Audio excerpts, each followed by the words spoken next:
사람은 살아가면서 참 여러 가지 일을 겪기 마련이죠. 저에게는 너무 멀다고 생각하는 일이 저에게도 일어났는데 오늘은 제 이야기를 한번 해보도록 하겠습니다. 나름 그렇게 잘 살았던 건 아니지만 어릴 때부터 피아노를 치는 것을 너무 좋아했던 저는 부모님께 이야기해서 피아노를 배우기 시작했습니다. 그래도 딸이 좋아하는 것이라고 해서 힘들었지만 최선을 다해서 밀어주시려고 노력을 해주신 저희 부모님에게 너무나도 감사하게 생각했고, 저도 그런 노력을 알기에 더욱더 열심히 배우기도 했었죠. 연주회도 하고 나름으로 열심히 커리어를 쌓아 올리면서 살아갔고, 대학도 제가 원하는 곳으로 진학할 수 있었습니다. 대학을 가니 더욱더 큰 세상이 펼쳐졌고 저에게는 새로운 세계였죠. 그러던 어느 날 아버지께서 저에게 내 친구가 하나 있는데 어릴 때부터 보고 자랐던 친구가 장난삼아 했던 말이긴 하지만 아들이 하나 있어서 사돈 맺자고 이야기를 한 적이 있다. 강요는 아니지만 우연히 그런 이야기가 나와서 그런데 좋은 인연일 수도 있으니 한번 만나보지 않겠냐? 하며 조심스럽게 물어보더라고요. 한번 만나보라는 말에 저는 흔쾌히 수락을 하게 되었답니다. 당시만 해도 저는 음대생들 때문에 꽤나 눈이 높았고 그저 한번 시간을 내어서 만나러 간다, 차를 한잔 하러 간다 하는 생각이었기에 그다지 부담감도 없었어요. 그때 당시에 그 사람에 대해서 들었던 것은 요리를 하는 사람이다, 이 정도였습니다. 솔직히 관심도 없어서 그렇게 크게 생각을 하지 않았던 것 같아요. 다른 이야기를 했던 것 같은데 건성으로 들어서 잘 기억도 나지 않습니다. 그렇게 드디어 그를 만나러 나갔는데 그는 정말 멀리서 봐도 후광이 보일 정도로 저의 이상형이었어요. 물론 지금 연예인들처럼 잘생겨서 후광이 나온다는 게 아니라 정말 저에게 너무나도 멋져 보이는 사람이었죠. 제가 꿈에서 볼 법한 사람이었다고 해야 할까요? 정말 그냥 딱 저의 이상형이라고 하면 될 것 같네요. 첫날의 떨림은 아직까지도 잊지 못하는 것 같습니다. 그날 정말 편안한 차림으로 갔었는데 그를 멀리서 발견하고 저는 발길을 돌렸죠. 화장실에 들어가서 다시 한 번 더 화장을 고치고 최대한 할 수 있는 건 다 하고 들어갔던 것 같습니다. 편안하게 왔던 저 자신을 원망하기도 했었죠. 첫 만남에서 매너는 물론이고 나름 피아노에 대해서 공부도 하고 왔었고 저와 맞추려고 노력을 하는 모습이 참 좋았던 것 같습니다.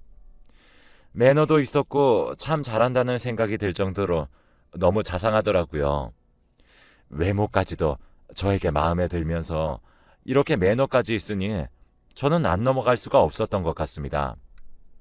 그렇게 우리는 연애를 시작했고 아버지도 꽤나 놀랐던 기억이 있네요.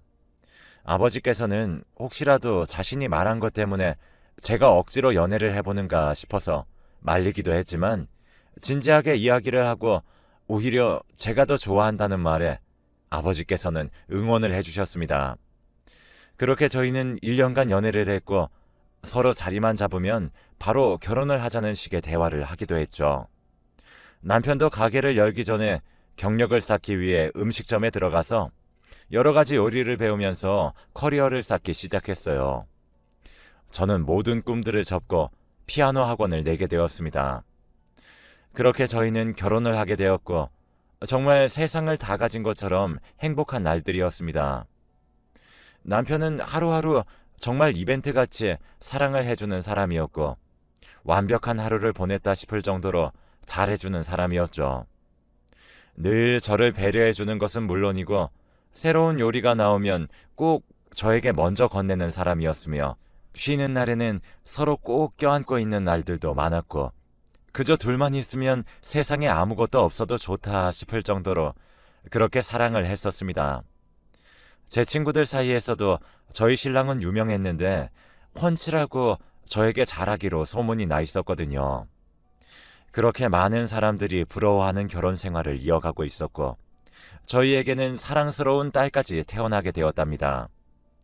저는 점차 성장해서 학원을 확장하게 되었고 지역에서도 꽤나 알아줄 만한 학원의 명성을 가지게 되었어요. 그러면서 남편도 가게를 내어주고 점차 자리를 잡기 시작을 하게 되었죠.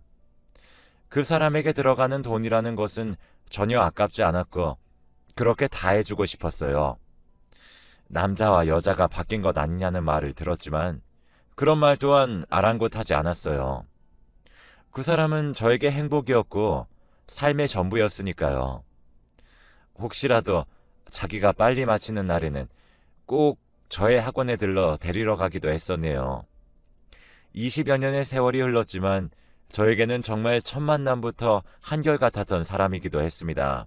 하루하루 더 잘하려고 하고 혹시라도 제가 기분이라도 안 좋으면 늘 물어보며 배려해주는 모습으로 저희는 그렇게 함께 늙어가는 듯 했어요. 그러던 어느 날이었습니다. 남편의 가게에서 불이 났다는 소식을 듣고 불이 나게 달려가는 날이 있었는데요.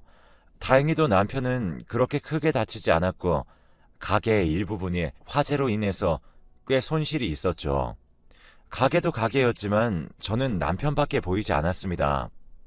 혹시라도 손이라도 잘못 다쳐서 요리하는데 지장이 있으면 어떡하나, 화상이 가장 아프다고 하던데 많이 아프지는 않을까 하는 걱정뿐이었네요. 많이 다치지 않은 것을 확인하고 저는 남편과 함께 병원에 다녀오게 되었는데 다행히도 입원은 하지 않았어요. 다만 안정이 중요해 며칠 가게를 열 수 없었죠. 집에 있는 시간이 생겼습니다. 그렇게 화재 때문에 자신도 다쳐놓고도 저에게 미안하다고 하는 남편이었어요. 제가 내어준 가게인데 그렇게 손실이 되었고 손해를 끼친 것 같아서 미안하다는 말이었습니다. 저는 당신만 크게 다치지 않았으면 됐다며 액땜했다는 셈 치고 수리하고 새롭게 인테리어해서 다시 시작하면 된다고 남편을 다독거리기 시작했어요. 남편도 많이 놀랐던지 그날은 저에게 떨어지지 않더라고요. 다음날 부주의로 인한 사고였기에 다른 곳에서 연기가 올라왔다는 말도 있었고 장사를 못하게 되었다는 옆 가게도 있었습니다. 모두 다 합의를 하고 나서 집에 돌아오니 남편은 또 한 번 저에게 미안하다고 하더라고요. 물론 그때까지만 해도 저는 남편을 위해서 내가 무언가 해줄 수 있다는 사실이 그저 좋았습니다. 저에게 의지하는 남편이 좋았고 여태까지 수고했으니 편안하게 당분간 좀 쉬자는 말을 하게 되었죠. 여행도 가볼까 생각을 하기도 했었지만 그때 당시에 꽤나 큰 금액이 들어가서 집에서 그냥 요양을 하며 보내기로 결정을 하게 되었습니다. 그 와중에도 남편은 너무 잘했고 다친 손으로 저에게 아침 저녁을 다 해주면서 이거라도 하게 해달라며 방긋방긋 웃어주었어요. 그렇게 집에서 지내던 어느 날 친구에게 연락이 왔는데 나이 조금 더 먹기 전에 한번 여행을 가자는 말을 하더라고요. 하지만 그때 당시에 남편도 집에 있고 제가 그렇게 여행을 갈 상황이 아니라서 그런지 조금 고민을 하다가 거절하게 되었지만 친구가 너무 가고 싶었던 나머지 남편에게 전화까지 걸어서 물어봤더라고요. 상황을 모르던 친구는 남편에게까지 전화를 했고 허락을 해달라고 이야기를 했던 모양입니다. 집에 들어가서 저녁을 먹는데 남편이 먼저 이야기를 꺼내면서 친구들이랑 여행 다녀왔으면 좋겠어. 응? 어떻게 알았어? 미희가 나한테 전화 왔더라고. 라고 하더군요. 안 가려고 했지만 남편이 괜찮다며 이번 기회를 놓치면 자기 때문인 것 같아서 너무 서글플 것 같다고 이야기를 하였고 어떻게 보면 이제는 괜찮아지기도 했고 따로 제가 케어할 부분은 없는 것 같아서 친구에게 전화해서 여행을 가기로 마음을 먹게 되었죠. 너무 멀리는 가지 않기로 했고 친구 몇 명과 함께 가까운 곳으로 수다나 떨면서 술이나 한잔 하기로 결정을 하게 되었습니다. 그렇게 여행의 당일이 되었고 안 가려고 하긴 했었지만 막상 몇 년 만에 친구들과 함께 가려고 하니까 솔직히 설레는 마음은 어쩔 수 없더라고요. 저녁부터 잠을 조금 설쳐서 아침까지도 선잠을 자듯이 하고 그렇게 아침부터 부랴부랴 준비를 하고 있었습니다. 아침부터 일어나 있던 남편은 저에게 도시락을 정성스럽게 가득 싸주었죠. 차 타고 가면서 입 심심할 때 친구들이랑 먹어. 도시락도 꽤나 컸는데 도시락을 들고 집 앞까지 온 친구의 차까지 마중해주는 것도 잊지 않았답니다. 친구의 차를 타고 아직까지도 너희는 신혼이라며 그렇게 부러워하는 말들에 어깨가 으쓱했죠. 그때까지만 해도 지금 같은 이런 비극은 일어날지 상상도 하지 못했던 시간이었어요. 그저 남편의 배웅이 좋았고 친구들과 함께 있는 시간이 좋았죠. 신나게 이야기를 하면서 달려가는데 2시간 정도 달렸을까요? 친구의 휴대폰이 울리는 것을 듣게 되었습니다. 처음에는 이렇게 놀러 가는데 기분 깨기 싫다며 가족들도 놀러 간 걸 알아서 전화 안 할 거다. 그냥 받지 말아라 이야기를 하였지만 1번, 2번 그렇게 전화는 끊임없이 울렸고 무언가 직감한 그녀는 이상한 듯 전화를 받더라고요. 여보세요? 바로 친구의 아들이 사고를 당했다는 소식을 접하게 되었죠. 저희 모두가 부모였기에 저희는 어떠한 말도 하지 않고 얼른 차를 돌리라고 하며 그 병원으로 바로 향했습니다. 병원에 도착을 하자마자 친구는 뛰어가게 하고 저희는 주차를 한 뒤에 그렇게 병원으로 달려갔어요. 다행히도 친구의 아들은 그렇게 많이 다치지 않았고 단지 많이 놀랐던 모양이더라고요. 애가 멍하게 있는데 그 모습을 보기만 해도 마음이 찢어졌습니다. 그렇게 저희는 친구를 데려다 놓고 다음을 기약하며 헤어지기로 했어요. 이러한 사고도 있었는데 괜스레 갔다가 안 좋은 일이 생기면 모든 것이 그 탓이 될 것만 같았거든요. 가지 말라고 하는 하늘의 뜻인가 봐. 이렇게 좋게 이야기를 하면서 우리 다음 달에 한 번 더 계획을 잡아보자 하고 이야기를 하게 되었죠. 저는 남편에게 전화를 할까 말까 망설이다가 갑자기 제가 나타나면 얼마나 기쁠까 하는 생각으로 전화 없이 집으로 돌아가게 되었습니다. 도착을 해서 도어락을 열고 집으로 들어가는데 엄청 큰 TV 소리가 들려왔어요. 저는 남편이 있나 보다 싶어서 얼른 문을 열고 들어갔습니다. 문을 여는 순간 정말 모든 시간이 멈췄다고 해도 믿을 만한 느낌이었습니다. 사람이 서늘해지고 소름이 끼치면 지나가는 공기 온도까지 몸으로 느낀다고 하죠. 정말 딱 그 느낌이었습니다. 놀란 눈으로 저를 바라보는 남편, 그리고 사모님 너무 이쁘세요 하면서 웃어줬던 남편 가게의 종업원. 나이 차이도 15살 넘게 난다고 알고 있는데 그 어린아이와 그렇게 같이 있는 겁니다. 제가 어리고 이쁘다고 했던 것도 기억나고 그리고 남편이 했던 말도 그대로 기억나요. 예쁘긴 어린 거지. 당신이 훨씬 더 예뻐. TV 소리를 크게 틀어 제가 오는 것도 알지 못하고 저희 집의 소파에 다정하게 앉아있는 그들의 모습을 보게 되었습니다. 꿈 같은 현실에 마주한 저는 정말 아무것도 할 수 없었고 한 몇 분간은 그들도 정적, 저도 정적이었던 것 같아요. 현실이 믿기지 않으니까 사람이 벙찐다는 말이 실감이 나더라고요. 그리고 어느 정도 정신을 먼저 차린 건 남편이었죠. 갑자기 그 아이를 얼른 떼어놓고 저에게 다가와서 싹싹 빌기 시작하더라고요. 첫 마디가 뭔 줄 아세요? 가게 정산할 게 있어서 잠시 들렸는데 여보도 없고 해서 잠시 같이 TV를 봤고 먹을 것도 해먹었어 라고 했습니다. 절대 오해할 만한 사이가 아니라고 하더라고요. 누가 종업원과 사장이 가정이 있는 집에서 TV를 봅니까? 다정하게 앉아 있었는데 눈이 달린 짐승이라도 불륜 관계인 건 알 수 있는 상황이었어요. 그렇게 남편이 이야기를 하자 종업원은 맞장구를 치듯이 소파에서 일어나 저에게 무릎을 꿇고 오해할 상황 만들어서 죄송하다 하더군요. 저는 본능적으로 남편의 핸드폰이 보였고 저는 남편의 핸드폰을 낚아챘습니다. 남편에게 비밀번호가 뭐냐고 소리 지르고 결국 남편은 비밀번호를 알려주더군요. 저는 비밀번호를 풀어 최근 기록에 있는 번호에다가 당장 전화를 걸었죠. 그랬더니 정말 당연하다는 듯이 침대 쪽에 있었던 종업원의 폰에서 전화가 울리더라고요. 침대 쪽으로 다가가서 그 여자의 핸드폰을 집으니 남자친구라는 문구가 떴어요. 번호도 남편 것이 맞더라고요. 그제서야 인정하고 싹싹 비는 두 사람이었습니다. 정말 혼이 나간다는 말을 제 남편에게 쓰게 될 줄은 상상도 못했던 것 같아요. 휴대폰을 뒤져보니 정말 오래전부터 연락을 했더라고요. 제가 핸드폰을 안 보는 것도 알고 딱히 연락을 지우지도 않았습니다.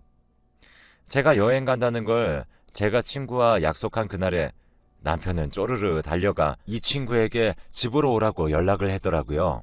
불이 나는 바람에 그동안 보지도 못했을 테니 정말 기가 막히고 뒷골이 당겼습니다. 만난 지도 꽤나 된 것 같더라고요. 그렇게 모든 사실을 알자 다리가 풀린다는 것을 경험했습니다. 정말 모든 것을 알고 나니까 할 말도 없고 나는 그동안 무엇에 속았나 이 생각밖에 들지 않더라고요. 온몸에 힘이 풀려서 스르륵 앉았는데 저의 눈앞에 보이는 건 여태까지 저의 전부라고 생각을 했던 남편, 그리고 식당을 갈 때마다 웃어주었던 어린 종업원이었습니다. 소름 끼치더라고요. 거의 가게에 들어오면서부터 시작된 것 같은데 그 시간 동안 저를 마주하면서 얼마나 비웃었을까 하는 생각도 들고, 여태까지 속이면서 저와 함께 살았던 시간, 남편은 대체 무슨 생각이었을까? 정말 여태까지는 상상도 하지 못한 일이 일어났을 때 왜 패닉 상태가 되는지 알 수 있었네요. 일단 저는 꼴보기 싫은 두 사람의 얼굴부터 치워야 한다고 생각이 들었어요. 남편은 절대 나가지 않을 것이고 일단 증거는 확보했으니 종업원은 꺼지라고 했죠. 이왕이면 같이 나가주면 좋겠다 했지만 남편은 나가지 않더라고요. 그렇게 종업원이 가고 하루 동안 감정 소모가 너무 컸던 저는 정말 피곤함에 쩔었습니다. 몸도 마음도 너무 지치고 소파에 그대로 주저앉았죠. 근데 남편이 하는 말이 더 가관이었습니다. 밥은 먹었어? 밥은 먹어야지. 이게 누구 때문인데 이 소리 하는 걸까요? 너무 소리치고 울어서 정신도 없었던 저에게 다정한 말투로 이야기를 건네는 남편을 보고 저게 진짜 저놈의 본 모습이구나 싶었습니다. 그렇게 남편을 밀쳐버리고 문을 닫았습니다. 제발 꼴도 보기 싫으니 나오지 말라는 말과 함께요. 핸드폰을 달라는 말과 함께 그는 잘못했다고 연신 빌었습니다. 물론 들리지 않았죠. 제가 확보한 증거물인데 돌려줄 생각도 없었고요. 너무 큰 믿음이 배신을 하는 순간 시간이 지날수록 찾는 건 냉정이었습니다. 소파에 있는데 남편이 안방에서 걸어다니는 소리가 다 들렸죠. 그냥 무시하고 일단 내일 해결하자 하는 생각이 들어서 잠들려고 노력했지만 해 뜰 때까지 잠도 못 들었습니다. 남편도 잠을 못 자는 듯 움직이는 소리는 계속 나더라고요. 그렇게 아침이 되었고 아침 일찍 초인종이 울리는 소리에 저도 모르게 잠에서 깼어요. 초인종 소리에 문이 벌컥 열리는 소리가 들렸어요. 남편도 자다 일어난 모양새였고 문을 열고 현관을 향해 뛰어가더라고요.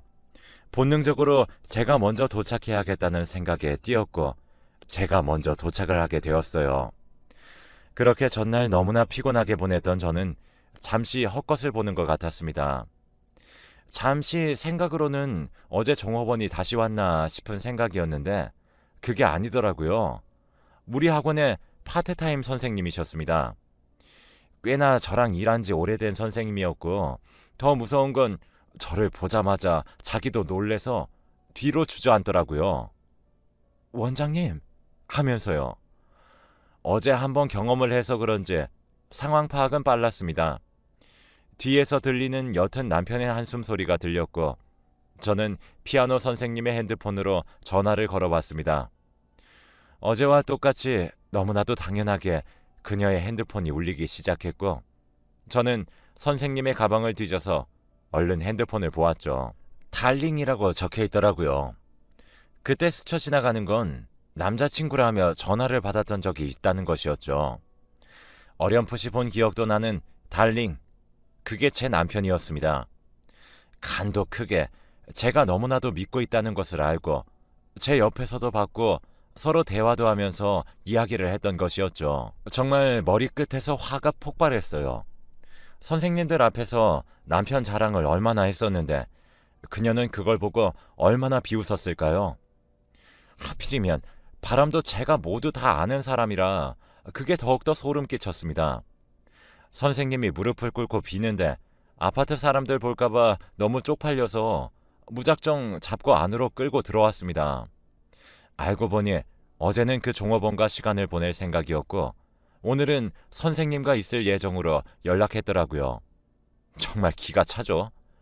그러니까 제게 핸드폰을 돌려달라고 한 거였어요. 계획과 달리 제가 일찍 돌아왔으니까요. 선생님은 제 일정도 알고 있었기에 약속한 시간보다 훨씬 더 일찍 집으로 왔다고 합니다. 저는 그때부터 입을 다물었습니다. 남편이 잘못했다고 비는데 정말 초점 없는 눈으로 그를 바라봤어요. 여태까지의 내 시간, 나의 가정, 모든 것을 파괴해버린 나쁜 놈.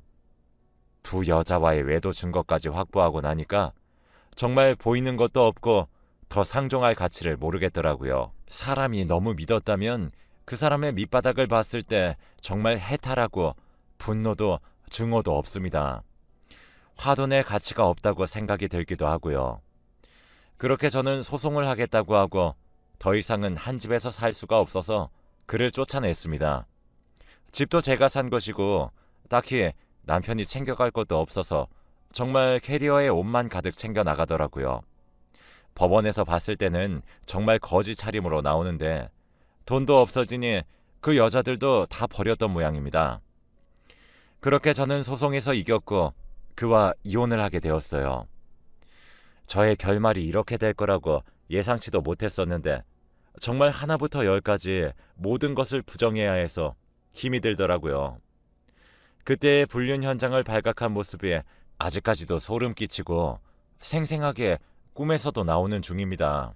그때 친구의 아들이 다치지 않았다면, 그랬다면 나는 아직 아무것도 모른 채 그와 행복하게 살았을까요? 그리고 그는 평생을 속이면서도 끝까지 나와 함께 살기는 했을까요? 어떻게 보면 신이 마지막으로 저에게 주신 기회가 아니었나 하는 생각이 한편으로는 들기도 합니다. 만약 평생을 몰랐다면 저는 평생 그렇게 아무것도 모른 채로 살았을 테니까요. 아버지에게는 아직까지 말도 못했습니다. 그저 성격 차이라고만 했어요. 너무 답답한 마음에 한 번쯤은 이렇게 이야기를 해보고 싶었습니다. 그나마 이렇게 말을 하고 나니 조금은 속이 풀리는 듯 하네요. 긴 글 읽어주셔서 정말 감사하고 글을 읽어주시는 모든 분들께 마음의 평화와 행복이 가득